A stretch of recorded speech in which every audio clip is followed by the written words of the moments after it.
Khalil Faiz, if I could put this to you, of course there are Muslims, Christians, Hindus and Buddhists in Malaysia, and it has been suggested that this row has been deliberately fueled by a government struggling to maintain its dominance amongst its Muslim Malay base. What do you think about that suggestion?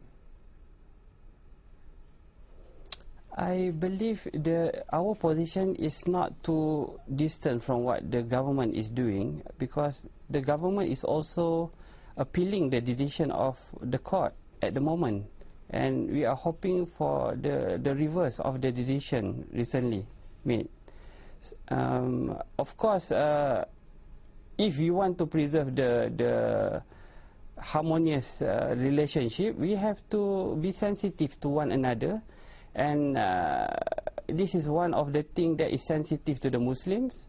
So we believe it should be discussed within the closed-door discussion among the stakeholders only. Reverend Shastri, to avoid unnecessary interpretation. Yeah. Okay, Reverend Shastri, it is incumbent upon the Catholic Church to acknowledge those sensitivities and act by them, and therefore perhaps one may suggest that the demand to use the word Allah is a little insensitive. Yeah, we would think so, because we have been using it all along, and with no intention to hurt any community.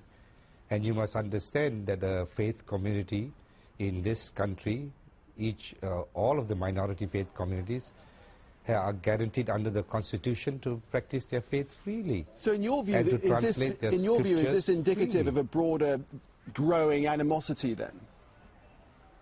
Yeah, then we have to understand what is driving that animosity.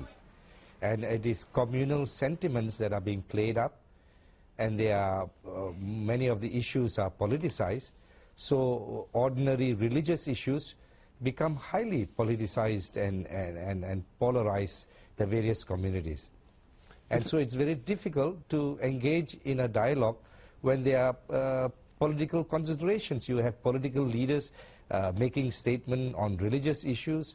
They make a statement and think that's the only valid statement. In the past few weeks, we have seen that there are many statements made by Muslim leaders, political leaders, civil groups, interfaith groups, and they have all taken positions that we have always lived in peace. And just the use of the word Allah should not be the one that should be driving the communities and religious communities apart. But the thing is, this court ruling has actually gone in favour of Christianity, hasn't it? Which would suggest that the animosity is perhaps not as bad as you are suggesting. Yeah, sure. So we are willing to abide by that court decision because we feel that in a country such as ours, which is democratic, then this is a democratic means. It takes away all the political angles to an issue, and just based on law, one can objectively look at the Constitution and provide parameters for all the various communities to live together and claim the provision of freedom of religion. Khalil Faiz, your country's constitution seems to back up what Reverend Shastri is saying, doesn't it?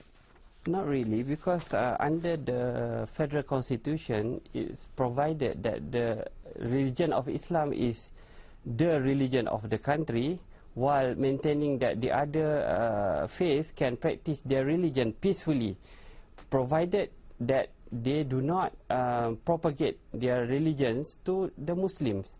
The reason the Muslims at the moment are not at ease is because the likelihood of misuse of the word of Allah to confuse the Muslims will be there by certain irresponsible people.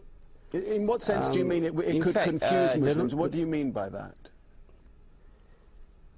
It can start from the word of Allah, then it will follow with other words that's normally used by Muslims, then it may confuse some of the Muslims about their own religion. For instance, the ruling of the court at the moment is for the word of Allah to be used in the publication in Malay language. However, if we were to use the Malay language, the word should not be Allah. Allah is not a Malay word. As a Muslim, when we say La ilaha illallah, Okay. we don't say La ilaha illallah means there is no God but God. But as a Muslim, we say there is no God but Allah. Allah is higher than the word God, you see? Okay, let me bring in Zakaria Boozer again. This decision, of course, is going to be appealed by the government. It's going to appeal. What do you think about that? Do you think it's going to lead to more trouble? I do. I don't see how this is going to benefit the government at all, or the country at all. I see this playing very much into the next wave of elections. In March 2008, the ruling coalition took a real drubbing. They lost their two-thirds majority for the first time in decades. They lost 5 of 13 seats in the country. And I think that the major member of this coalition, UMNO, is going to work very hard to try to show its Muslim bona fides so that they can win back some of the Muslim electorate that they've been losing to the political opposition. And I think it's very unfortunate. As I said, this has come after several years of heightened tensions between the different communities in the country. In November 2007, you had more than 10,000 Indians and Hindus rioting in the streets. But come on, it seems really a little unlikely, doesn't it? This idea that the government would incite violence simply to bolster their support. Oh, I'm not saying they're going to incite violence, but whether they're going to crack down on this is, you know, these things have a way of taking on a life of their own.